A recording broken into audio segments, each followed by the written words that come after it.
Hi, good morning, everybody.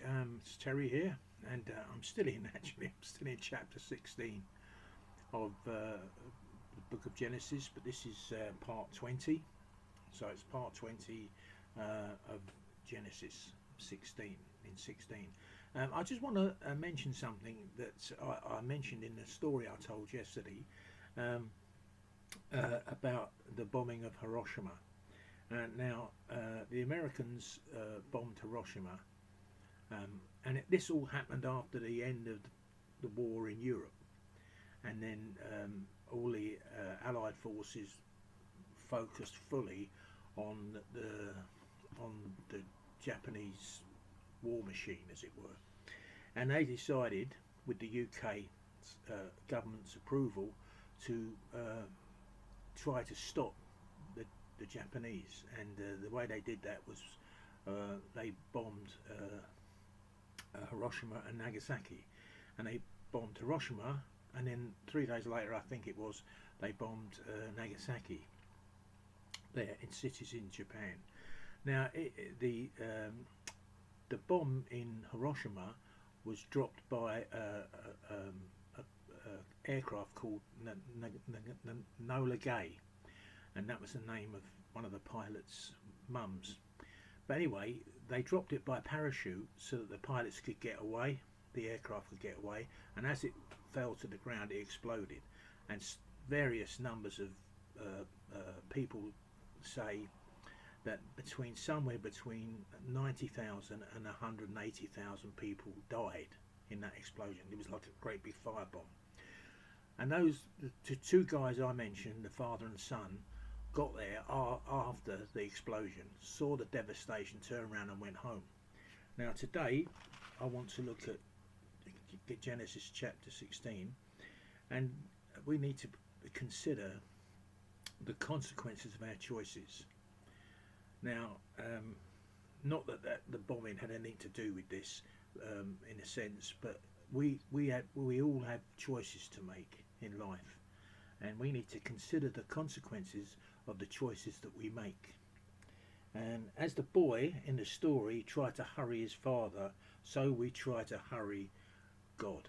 In and we need to understand that delays sometimes are necessary, and if we do not submit to those delays, if we rush ahead impatiently, we will get ourselves into big trouble, or could get ourselves into big trouble.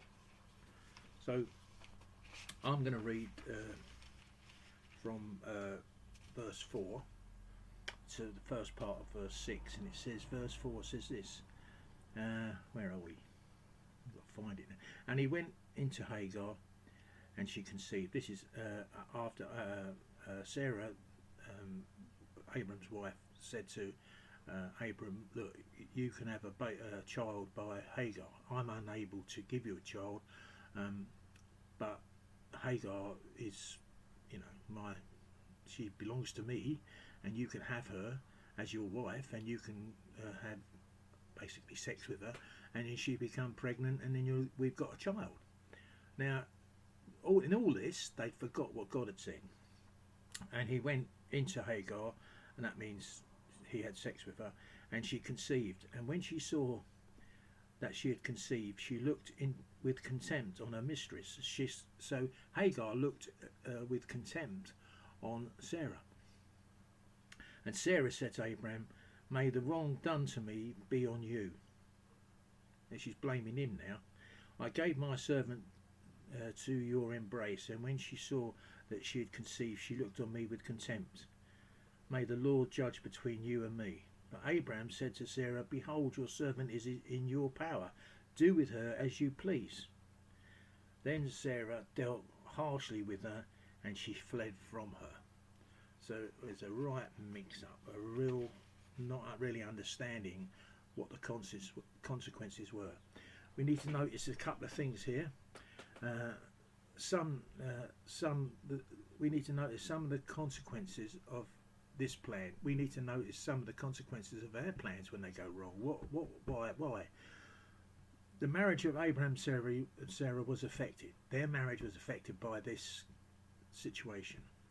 Every time Abraham was with Hagar, it wounded Sarah. she felt it. It may have been her idea, but the thought of her husband being in the arms of another woman wounded her deeply. And when Hagar became pregnant, Sarah felt she was overshadowed. She felt that she'd been marginalised.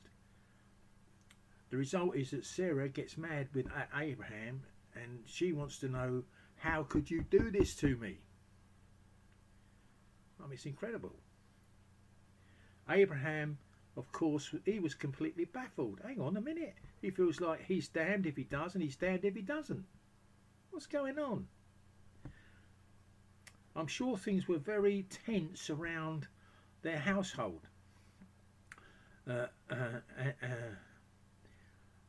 Sarah, to ease the situation, the tension, Abraham, he abandons his responsibility. He says, hey, look, do whatever you want. If you want to get rid of her, fine.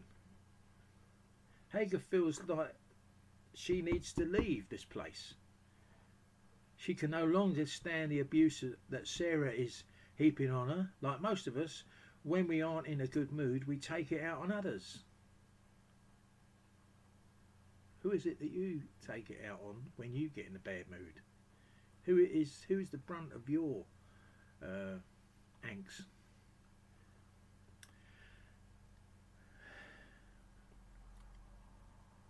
Sarah was jealous and resentful towards Hagar.